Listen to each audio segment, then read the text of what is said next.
There is a hush that falls when night approaches, not just the silence of evening birds, nor the rustle of wind through rice fields, but a deeper stillness, the kind that settles over the soul when the world feels briefly sacred, as if time is folding softly into itself. You are here now, cradled by quiet, resting gently in a space where old stories are not forgotten, only waiting. Tonight, we will drift not into dream, but into memory, not yours, not mine, but the memory of the world, the kind of memory told by the rhythm of the seasons, the hush of snowfall on cedar trees, and the first light spilling over distant mountains. We are traveling far, not in distance, but in time, past the lands of emperors, past the brush of ink on silk scrolls, and past even the first lanterns hung in red. We are journeying into a time when the sun itself had a name, when the sky had a soul, and when gods and goddesses did not live above us, but walked quietly through the sacred forests and over smooth stones by the river's edge.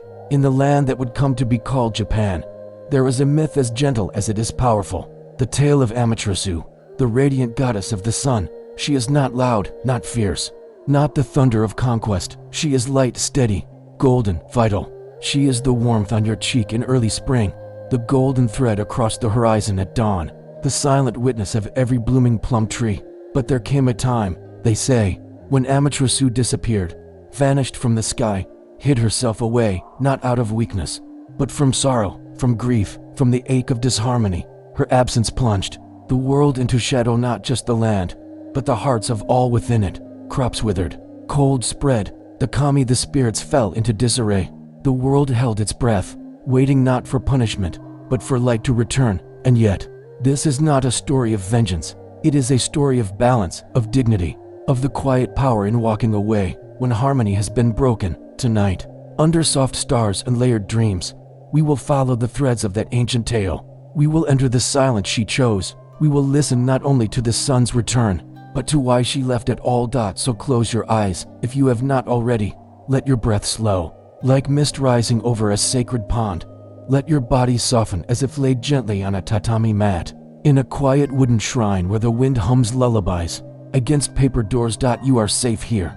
The story will carry you. The light is not lost. It is only waiting. Before the breath of wind, before the shimmer of water, before the soft trembling of life stirring within the soil, there was only silence, a stillness so deep, so endless. It felt not like absence but potential. The ancient Japanese spoke of this silence not as emptiness, but as a sacred beginning. They called it Aim no Minakanashi, the central deity of the high celestial plane. But even before names, before forms, there was nothing, and yet everything. It was not chaos, not a wild, warring void. It was calm, like the moment just before dawn, suspended, breathless. Imagine drifting there now, weightless in a soft endlessness, where no up or down existed, only floating in the amniotic hush of all that would be.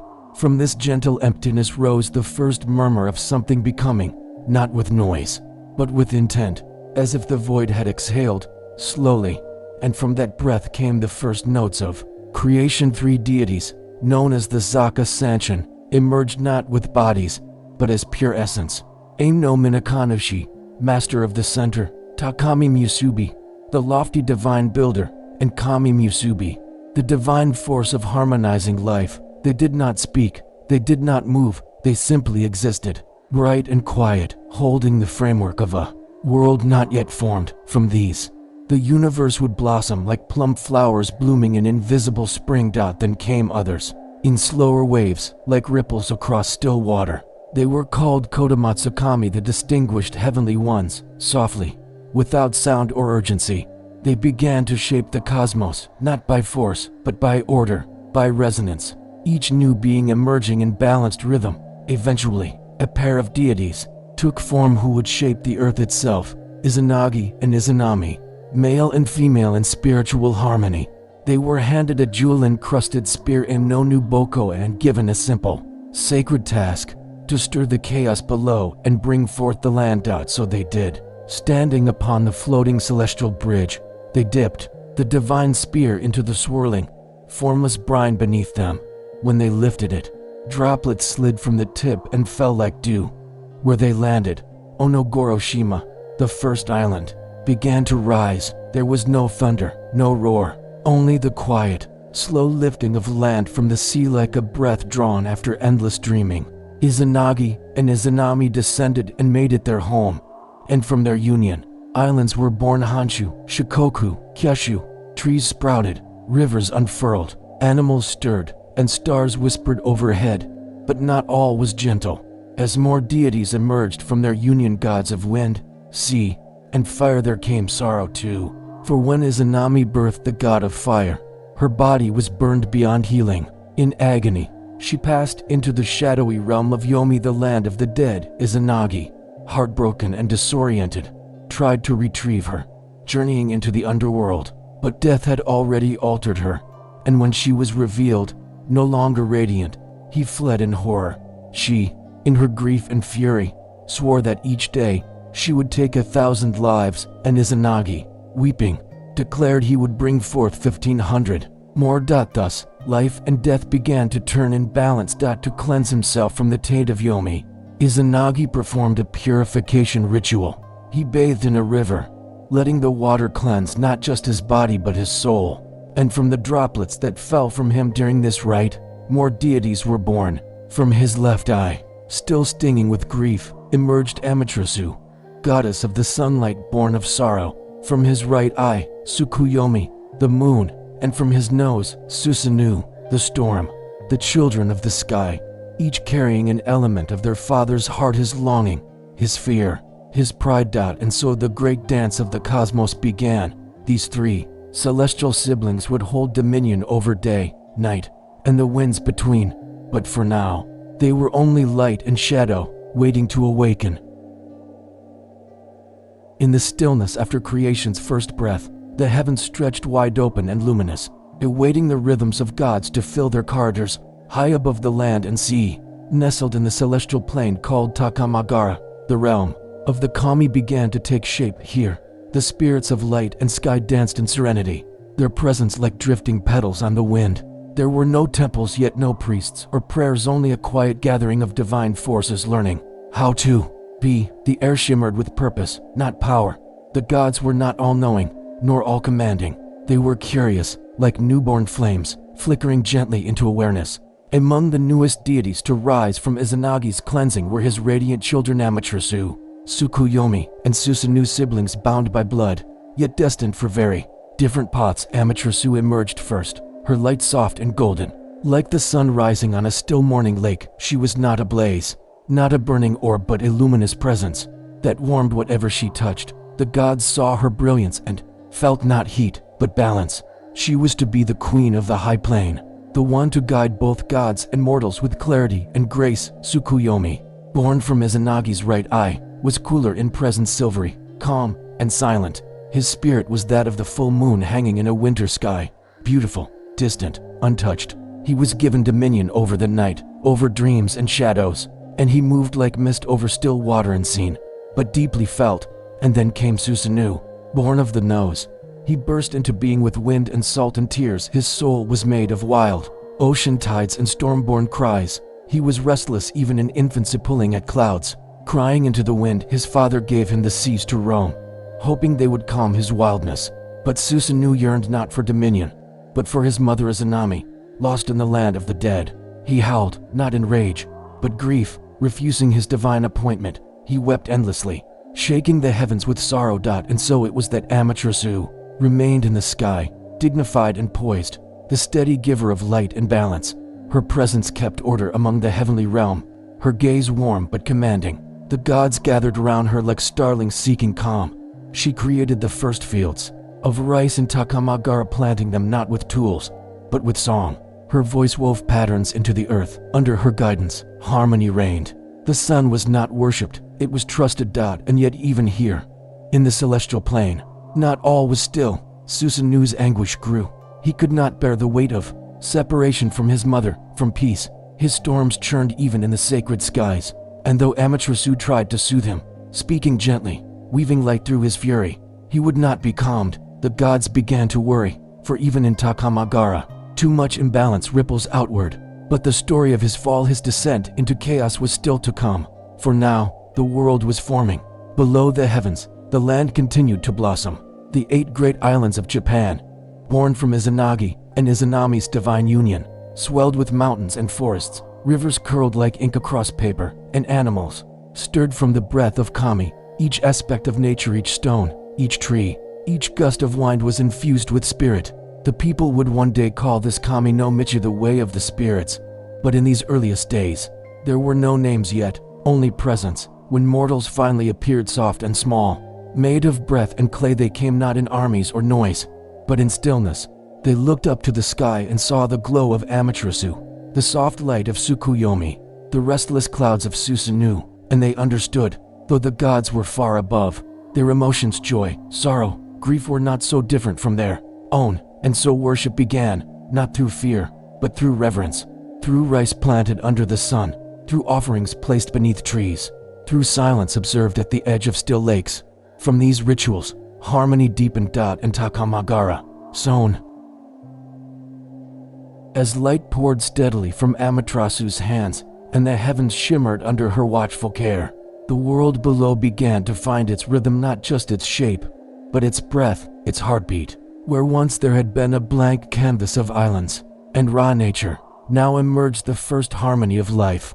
Mountains did not rise at random, they bent gently toward the sky in arcs that mirrored the curve of the gods' palms. Rivers did not tear through the land, they traced quiet, meandering pathways like calligraphy brushed across a sacred scroll.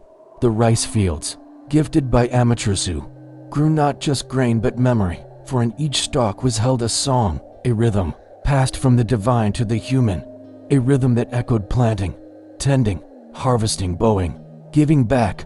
In this way, the earliest magic was not spells or power, it was pattern, a sacred echo of the balance first struck by Izanagi and Izanami, and then refined by their children. The first humans lived simply, quietly. They walked barefoot across mossy ground and spoke to trees as if they were elders. They whispered to rivers. They listened to the wind. Everything had kami spirit, not in the way of distant gods, but as familiar companions. A stone had its own will. A fox could carry messages. A mountain could feel longing. These were not beliefs, but truths, felt as instinct. And so the magic of the world was not dramatic, it was subtle, woven through life like a hidden thread. When the sun rose, people didn't just see daylight, they felt the presence of Amaterasu watching. When rain fell, they tasted Susanoo's grief on their tongues. When the moon hovered silently above, dreams drifted through the mind on the back of Tsukuyomi's silver wings. Time itself was measured not in hours, but in transitions: dawn, dusk, planting, harvest, first bloom, last leaf. Each cycle echoed the mythic balance above. To live well was not to conquer or build, it was to move in step with the quiet dance of the cosmos. Shrines began to emerge not as monuments, but as harmonies fixed in place. A single torii gate in a forest marked where a breeze always turned, left a stone lantern by the sea glowed only during tide changes. A rope of sacred straw was tied around trees that pulsed gently with ancient light. These places were not built for worship, but for listening. The early priests Ganushi were not rulers or prophets. They were keepers of stillness.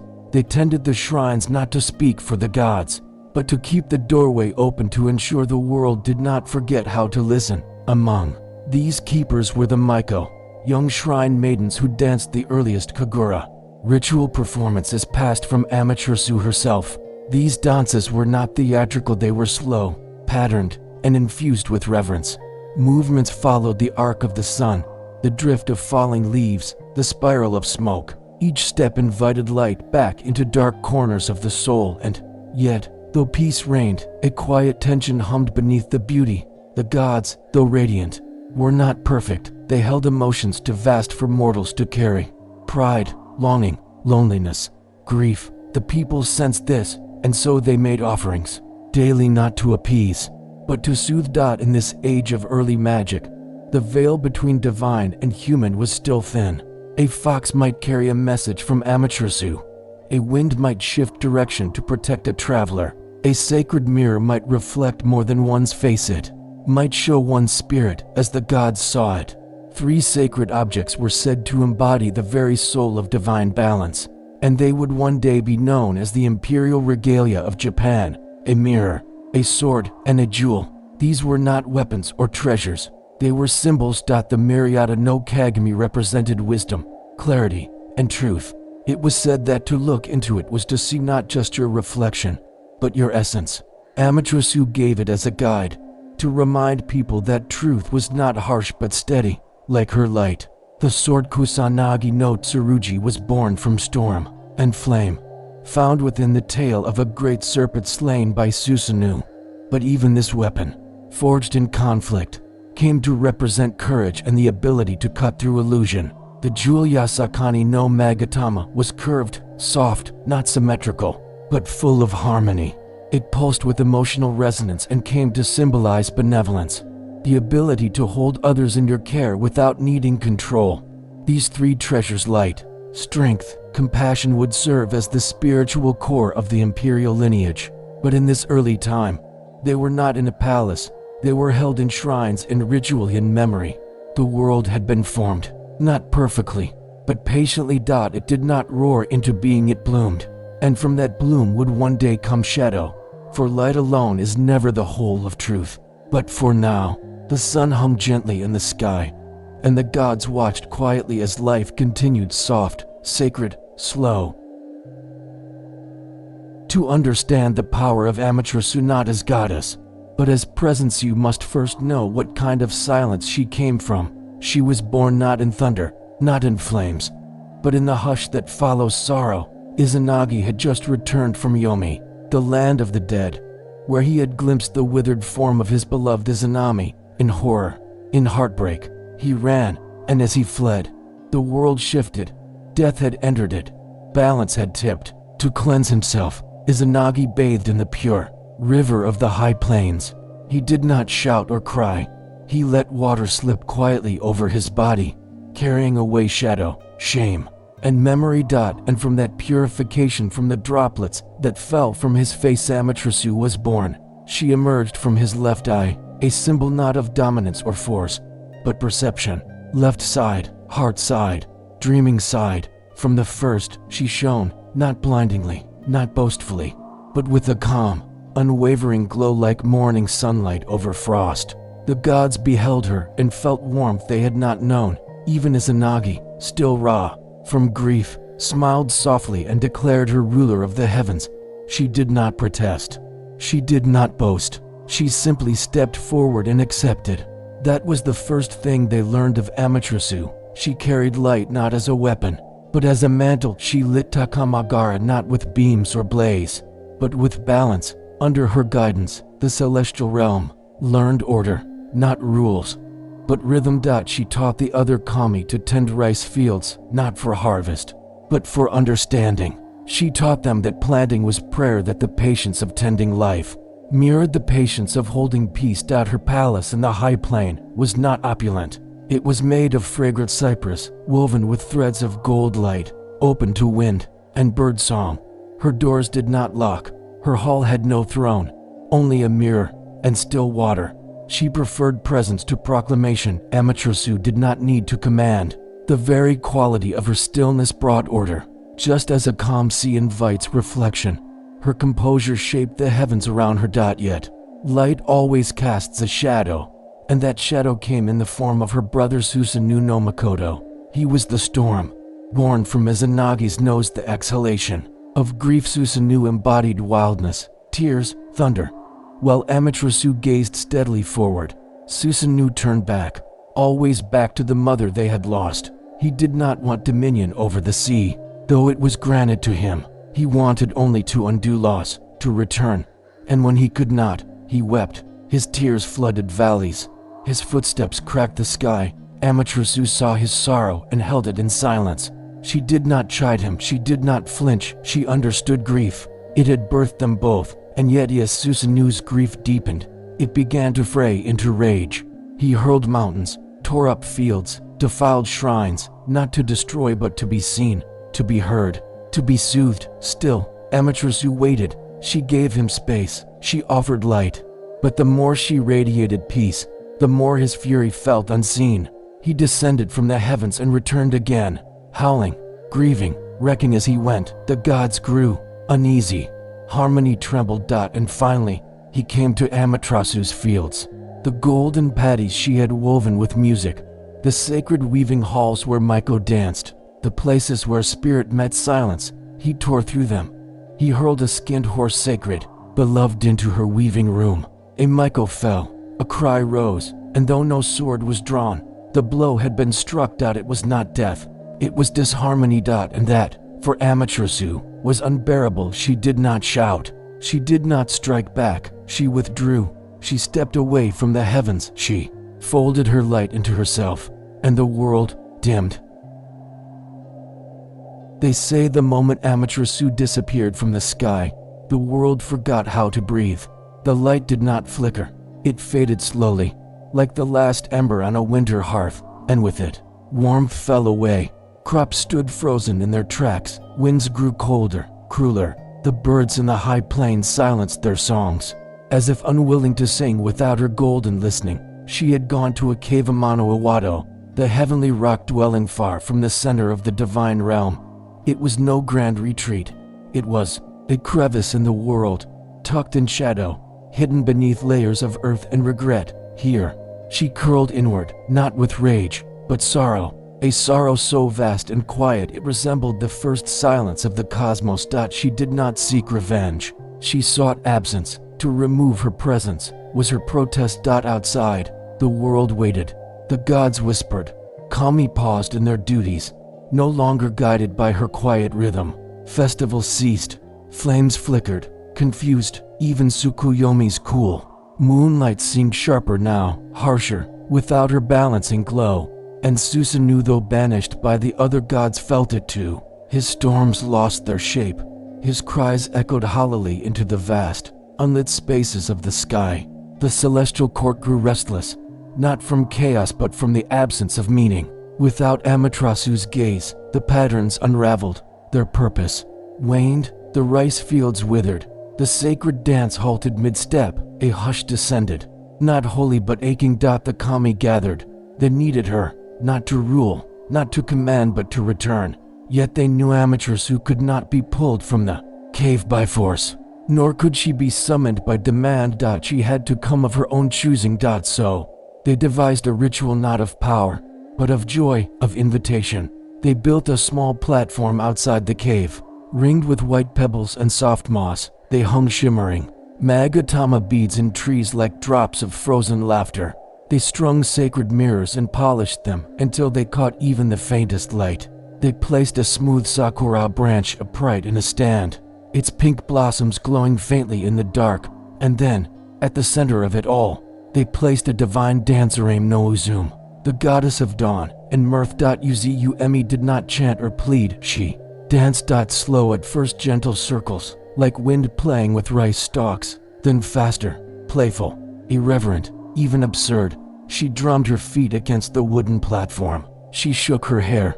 She threw back her head and laughed, a rich, warm sound that rang through the cave walls like spring returning. The gods watched, first in confusion, then in delight. The darkness shifted. From within the cave, Amaterasu stirred. She did not rush to the entrance. She moved slowly, cautiously. Curiosity is gentle in the wounded. She asked, her voice barely audible, "Why do you laugh in a world without light?" And the gods called back, softly, "Because joy still exists, even now, even waiting for you." Drawn by their warmth, Amaterasu approached the mouth of the cave, and there, facing her, was a mirror, not a trap, not a symbol of vanity, a reflection. In it, she saw herself not as goddess, not as ruler, but as essence, the one who brings light, not because she must, but because it is her nature. She paused, she breathed, and then she stepped out. Light returned, not in a flash, not in thunder. In a breath, in a quiet warming of the sky, in the hush of bird wings unfolding. The world exhaled. The gods wept softly, not from triumph, but from restoration. Amaterasu stood beneath the open sky again, not broken, not triumphant, simply whole. She did not forget the pain, she did not erase the wound, but she allowed the world to begin again. And that, more than all else, is her power. Not the rising, not the ruling, the returning. When Amaterasu stepped once more into the open sky, the world did not erupt in praise or celebration. It simply brightened. The rivers resumed their flow, not faster, not louder, but steadier. The trees tilted their leaves again toward the warmth. The celestial birds resumed their gentle calls across the golden canopy of the high plain. All things remembered their place, not with duty, but with ease. And Amaterasu, the sun returned, did not speak of punishment. She did not gather armies or demand apologies. Her very presence was a restoration. She brought with her not justice, but rhythm. As she resumed her slow, graceful arc across the sky, the kami bowed not in submission, but in recognition. The great cave where she had hidden Amano Iwata remained. It was not sealed or destroyed. It was left open, like a scar that chooses not to vanish. The gods understood. Even the brightest light must sometimes rest in shadow. Even the divine require retreat. In time, Susanoo, her storm-born brother, would find his own path. After his banishment, he descended to the mortal realm, where his wrath was slowly tempered by new purpose. He slew the 8-headed serpent Yamata no Orochi, not out of rage, but to save a village from destruction. And within the serpent's tail, he discovered a sword, Kusanagi no Tsurugi, the very one he would later offer to Amaterasu as a gestu, ray of peace. This sword, born of violence, transformed into a symbol of courage. In Amaterasu's hands, it became one of the 3 sacred treasures, alongside the mirror that drew her from darkness, and the jewel that had adorned the tree during Uzum's sacred dance. Each relic carried not just power, but memory. The mirror reminded all to look inward before seeking light outward. The sword reminded all that even destruction could be reshaped into protection. The jewel reminded all that harmony is curved, not rigid, that beauty often dwells in imperfection. Together, these treasures formed the spiritual heart of what would become the imperial regalia of Japan. Not as tools of empire, but as echoes of divine rhythm.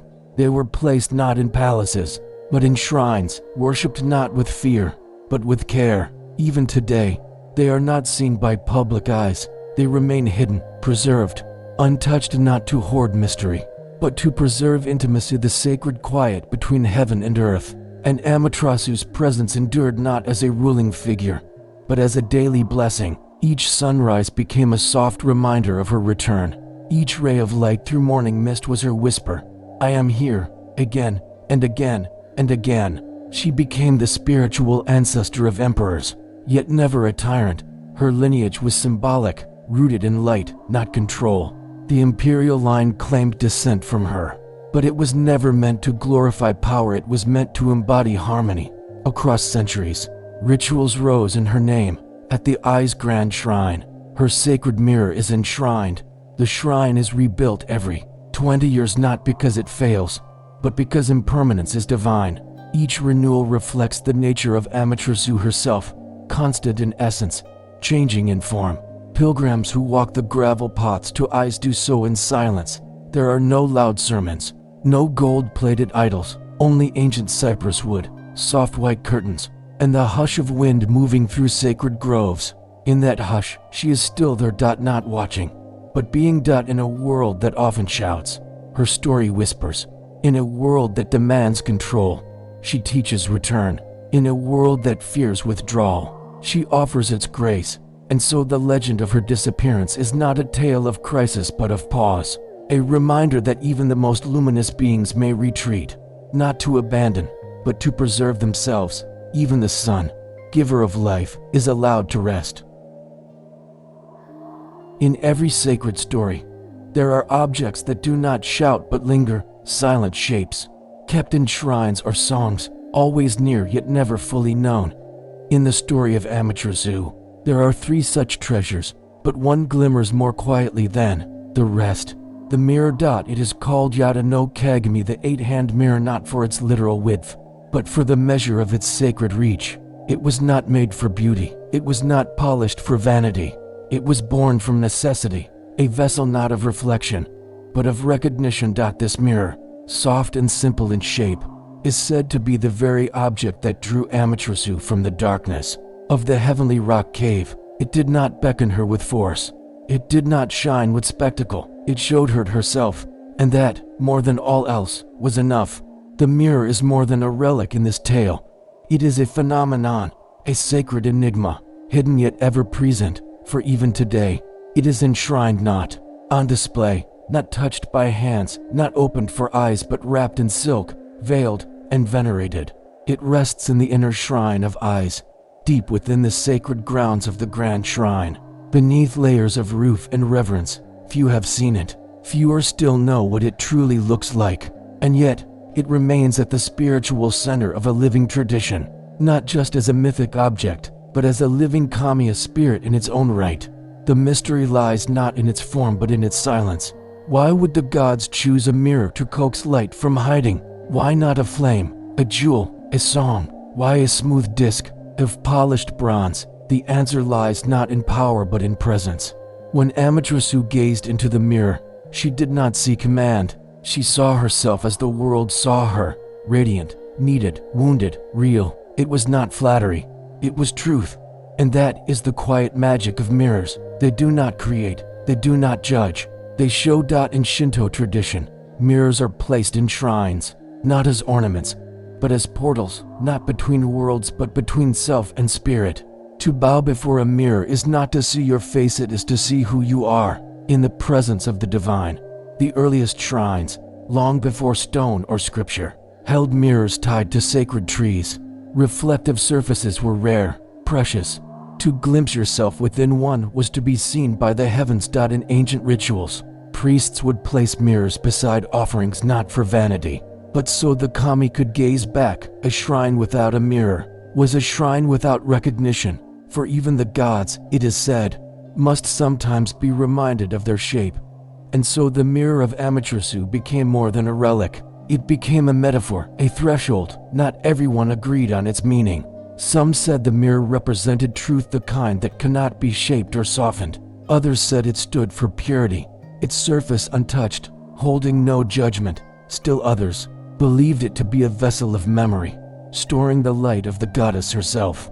Held softly in bronze silence, there were even whispers, long ago, that the mirror was not forged but found, that it fell from the sky in a burst of pale fire, discovered in a field of golden reeds. Others claimed it was crafted by divine smiths who sang to metal, pouring intention into every ripple of its surface. But all agreed it was sacred. And sacredness, in the Shinto way, is not loud, it is layered. It deepens with time, with stillness. Today, the Yada no Kagami remains at the heart of Ai's shrine. No one sees it, not even the emperor. It is bathed, wrapped, renewed, never revealed. Its presence is enough. And so the mystery remains, not because it is hidden, but because some truths are most powerful when quietly protected. Throughout centuries, the mirror of Amaterasu has never ceased to inspire quiet contemplation.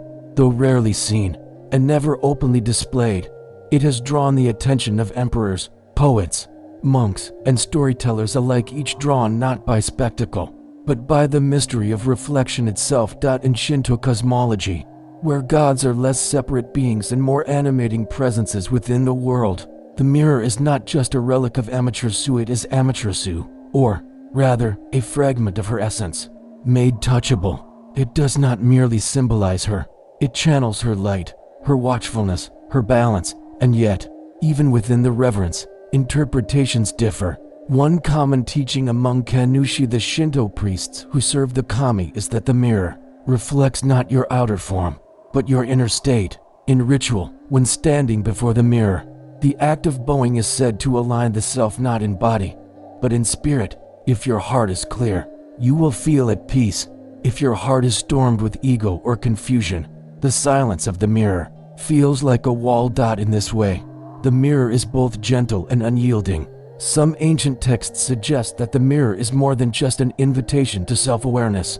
They say it is a reminder that in times of discord, in moments when the world threatens to unravel, the divine may withdraw, not in anger, but in sorrow, and only return when those who seek them look inward. A mirror, after all, only reveals what is placed before it. In old mountain villages, grandmothers still tell stories beside the hearth of the time when the sun vanished, They say that even now, on certain days of long rain or bitter cold, the mirror shivers quietly beneath its silk wrappings, remembering the cave, remembering the weight. They tell children that when they lie or act from selfishness, the mirror closes its eye and light becomes dimmer in the world elsewhere. Scholars of more analytical traditions have approached the mirror through a different lens. Some posit that its origins lie not in divine metallurgy, but in early Yayoi bronze casting culture where small, decorative mirrors were common status symbols.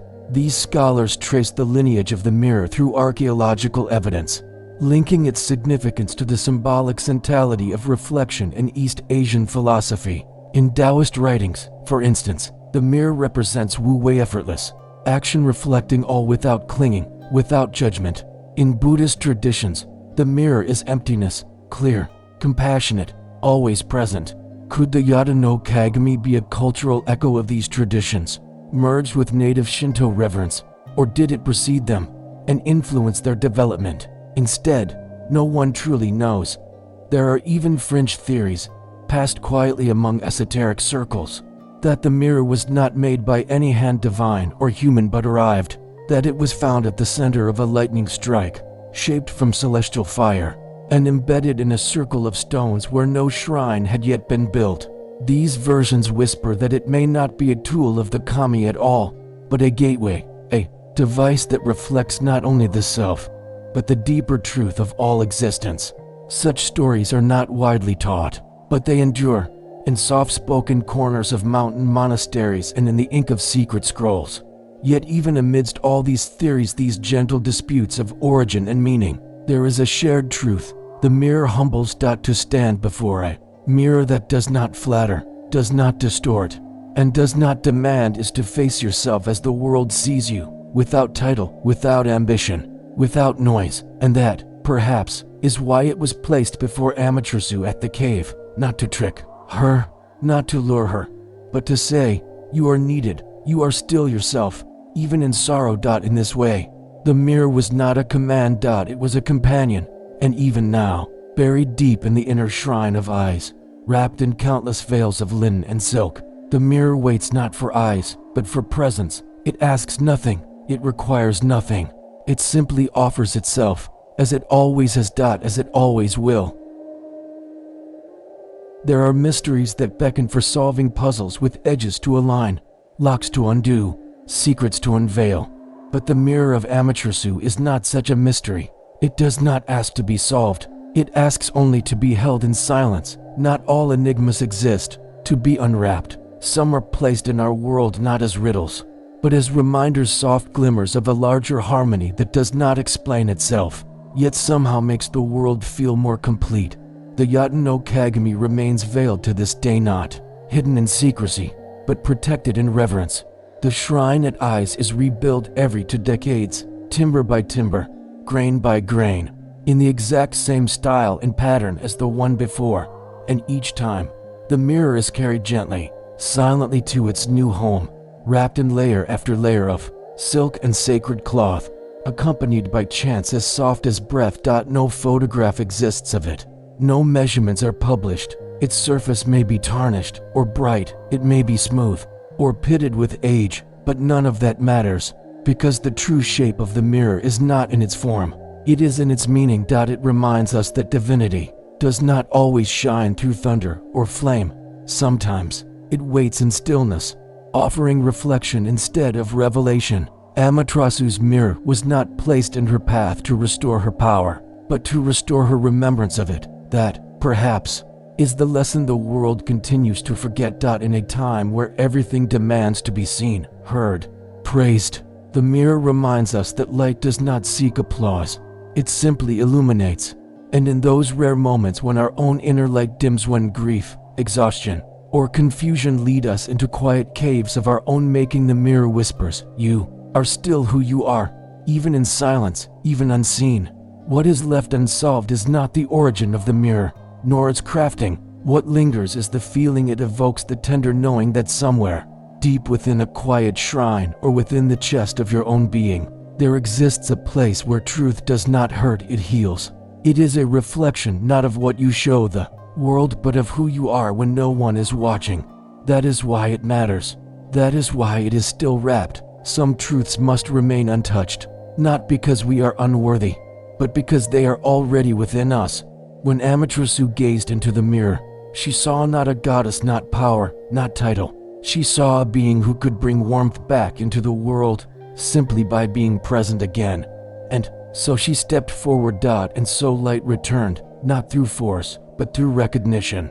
So if ever you feel yourself wandering from your own center when your light feels distant or dim, imagine standing before that sacred mirror, not to fix yourself, not to change, only to remember. The story most often told softly, reverently, from scroll to shrine to school goes like this. Long ago, in the high realm of Takamagara, Amaterasu ruled with gentle light. She was the sun, radiant and steady, a goddess of grace who guided heaven and earth with silent compassion. She wove fields of gold with her fingertips, planted divine rice with the rhythm of her breath, and watched over all living things not from above, but beside them, quietly. Her brother, Susanoo, the wild god of storms, was fierce and untamed. Born of their father's grief, he was a wanderer of seas, a bearer of winds. Though gifted with the ocean's domain, he was restless, forever pulled toward the shadowed ache of their mother's death. His cries became tempests, his sorrow, disruption. When the gods grew weary of his chaos, they demanded he leave the heavens. But before departing, Susanoo sought to say goodbye to his sister, perhaps to ask her blessing, perhaps to be seen. What followed was not reconciliation but rupture. In her sacred rice fields, he trampled the paddies she had planted by hand. In her weaving hall, he hurled the body of a flayed celestial horse. The shock shattered the space. A maiden died. A sacred ritual was broken. Amaterasu, wounded in spirit, withdrew into a cave. Amano Iwado, the rock-dwelling, folding her light into the earth. The world fell into darkness. Crops withered. Kami wandered. Balance dissolved. To coax her from hiding, the gods crafted a delicate ritual. Uzum, goddess of dawn and laughter, danced beside the cave, surrounded by mirrors, beads, and sacred branches. Her joy stirred curiosity. Amaterasu approached, and there, reflected back at her in the mirror's face, she saw herself not shamed, not broken, but radiant, needed, remembered. She stepped out. The sun returned. The world exhaled. The gods celebrated her return and restored balance. Susanoo was cast out but later redeemed, returning with the sacred sword Kusanagi as an offering of peace. This version is often told softly, as a tale of harmony regained, of divine patience, and of light returning where there had been loss. It affirms the power of community, the gods working together, dancing, singing, creating joy, not to overpower darkness, but to gently invite light home. And yet, for all its serenity, the story leaves questions, like footprints in morning dew. Why did Amaterasu hide? Truly, why did Susanoo lash out? Why was joy the dance of Uzum the thing that brought the sun back, rather than apology? These quiet questions linger, like echoes in the folds of old silk, not loud, not challenging, just a curious. The traditional story comforts us, but like the mirror itself, it also invites us to look a little closer, not to reject it, but to wonder what else might be reflected if we stepped nearer. There is another version of the tale, not a contradiction, not a rewriting, a whispered reflection, soft, quiet, passed not through official scrolls, but through lullabies, through the breath of shrine maidens, through the silence between chants. It begins the same, with Susanoo's wildness, with a sacred space defiled, with grief trembling in the high plain. But in this telling, Amaterasu's retreat was not an act of despair, it was an act of protest. She did not hide because she was frightened. She withdrew because the harmony she had cultivated patiently, lovingly, day by day was violated, not by war or catastrophe, but by disregard. In this alternate telling, the sacred weaving hall was more than a workspace. It was a temple of creation, a holy place where light and time were spun into order. The act of weaving was not merely symbolic, it was the divine rhythm by which the cosmos was kept in balance. And when Susanoo hurled the broken body of the sacred horse into that space, It was not simply disruption, it was a breaking of that rhythm, not a battle, but a dismissal. The weaver maiden who died was not collateral. She was a vessel of order. Her loss echoed through the threads of the heavens, and Amaterasu felt that wound not just in spirit, but in soul. She did not retaliate, she stepped away. As a woman, as a goddess, as a weaver of balance, she knew that when harmony is no longer honored, presence becomes permission, and so she removed her light, not to punish the world but to remind it what her light meant. In this version, Amaterasu's withdrawal is not passive, it is active, intentional, even radical. A goddess not silenced, but sovereign. She enters the cave not in fear, but with dignity. The gods outside, realizing the full weight of her absence, do not seek to persuade her with arguments. They do not issue decrees or commands. They respond not with force but with celebration. They build joy, not as a weapon, but as a bridge. And Uzume's dance, oh, her dance takes on deeper meaning. It is not a trick. It is a ritual of recognition. A message to Amaterasu that the world is ready not just to bask in her light but to honor it, to welcome her, not as a taken for granted constant, but as a sacred presence. When Amaterasu sees herself reflected in the mirror, she does not see only her brightness. She sees her boundaries, her sorrow, her strength. She sees that she is not returning to the same world she left. She is stepping into a world that has learned, softly, how to appreciate her. And so, in this telling, her reemergence is not a rescue, it is a return on her terms. The reclamation, the sacred objects, the mirror, the sword, the jewel take on new light too. The mirror, as truth, the sword, not as weapon, but as the cutting of illusion, and the jewel, as the gentle, imperfect harmony born when presence is met with respect. Some say this version was never written because it felt too human, too familiar. A tale of boundaries, of emotional labor, of recognition long delayed. But it was not lost, only softened, preserved not in paper, but in the way shrine maidens bow to their reflection, in the way farmers pause before planting, lifting their eyes to the sun, in the way silence is honored in the presence of something sacred. This alternate version does not replace the traditional one. It deepens it. For perhaps Amaterasu did not merely hide, she chose herself, and in doing so, taught the world how to choose harmony again. Stories are living things. They do not stay fixed like stones. They breathe, they wander, they change shape across generations. What is told by firelight in one era may be painted on parchment in another. What was once whispered among shrine maidens might later be sung in theater, or carved into woodblock prints, or taught in a quiet classroom as a symbol of national origin. But the heart of a myth, that gentle pulse beneath its many layers, remains. The story of Amaterasu is one such living myth.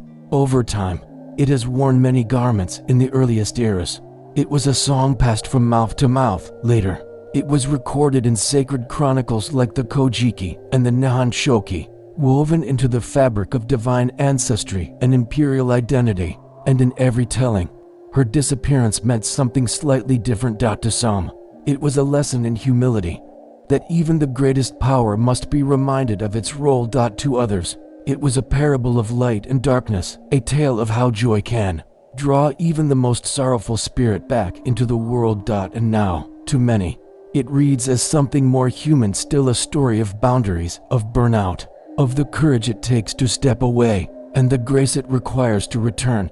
Each retelling is shaped by the needs of its time, and yet, beneath every version, certain truths shimmer unchanged. The first, Amaterasu withdrew, not in fury, not in vengeance, but because her sacred space had been violated, because her light was being taken for granted. The second, she was not called back by force. Not with power, not with rules, not with apology shouted into the dark. She was drawn back by ritual, by respect, by a joy that welcomed her, not demanded her. The third, she returned not diminished but dignified. Her light was not restored by others, it was reawakened by herself, in her own time, when she was ready. And so her tale becomes not only myth, but mirror, a mirror in which each listener might one day glimpse themselves. We have all known moments of withdrawal, of quiet caves, of needing the world to pause and remember that presence is a gift, not a guarantee. We have all longed to be met not with demands, but with understanding. And perhaps we have all stood, whether literally or within the silent chambers of the heart, before a moment of choice. Do I remain hidden, or do I return? Amaterasu teaches that there is no shame in retreat, that silence is sacred, and that returning is not weakness, but wisdom. And so, across all the telling, scroll-bound, story-wrapped, softly spoken, this truth shines. The sun does not rise because it must. It rises because it chooses to. Each morning, when golden light spills across rice fields and warms the still roofs of slumbering homes, that is Amaterasu, stepping forth once more, not because she was summoned, but because she is ready. And if we look inward, with patience, perhaps we will find the same strength to rest. To reflect. To return. And now the tale is told, not ended, just told, for myths, like stars, do not vanish when the story closes. They remain, shimmering just behind the eyelids, gently circling your thoughts as you drift. Amaterasu has stepped once more into the sky, not in triumph, not in tragedy, but with quiet, steady grace. Her light returns with no fanfare, no decree. It simply warms, slowly, as if the world itself had taken a breath it didn't know it was holding. As you rest here now, wrapped in the hush of this long and ancient telling, notice how gently everything still moves. The story has settled like soft moss on stone. The light is not harsh, it is tender, glowing not at the horizon, but from within. You have walked through a world of sacred stillness, of divine rhythm, of silence that speaks. You have stood at the edge of the heavenly rock cave, listening with the gods for the sound of footsteps returning. You have felt the reverence of those who waited, and the deep power of one who chose to come back in her own time. And perhaps, in a quiet part of you, the story is still unfolding. Not every cave is carved in stone. Sometimes, the places we hide are soft and invisible, woven of weariness, of longing, of the deep human need to rest, to not be needed for a while. Sometimes, like Amaterasu, we retreat not to disappear, but to remember who we are. And just as she emerged, drawn by gentle joy and the sound of laughter that carried no demands, perhaps you too will find that returning to yourself, your light, your presence is not something to force, but something to allow. The mirror that drew her forth remains in this world, not in one single shrine, but scattered in the quiet reflections of daily life. A puddle catching sunlight, a calm surface of tea in a still bowl, a polished window pane where you pause and see yourself, not for correction, but with recognition. Each one whispers, you are enough, even in your stillness. You are welcome, even after absence. You may return not to what was, but to what is ready to meet you now. As the night deepens and your breath slows into sleep, imagine yourself held in the same quiet grove where Amaterasu once walked. The air smells of cypress and spring rain. The earth is warm beneath you, wrapped in moss and memory. Above, light filters softly through the leaves, not bright, not blinding, but golden, gentle, constant. You are not being asked to do anything, only to rest. To let the myth become a pillow. To let its rhythm soften your edges, ease your thoughts, cradle your mind. Tomorrow will rise again, as Amaterasu did, not because it must, but because it chooses to. And you will rise to. Not rushed, not pulled, but guided by your own quiet readiness. Until then, remain here, wrapped in the stillness between the stories. And know that you are not alone. You are simply returning.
Mm-hmm.